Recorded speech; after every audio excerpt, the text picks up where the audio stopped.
పొరబాటున చేజారిన తరుణం తిరిగొస్తుందా? ప్రతి పూటొక పుటలా తన పాఠం వివరిస్తుందా?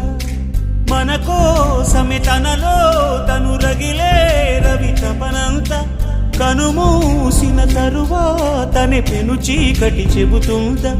కడతేరని పయనాలెన్ని, పడదోసిన ప్రణయాలెన్ని అని తిరగే ఛాయా చరిత పుటలు, వెను చూడక ఉరికే కథలు, తమ ముందు తరాలకు స్మృతుల చితులు అందించాలా ప్రేమికులు.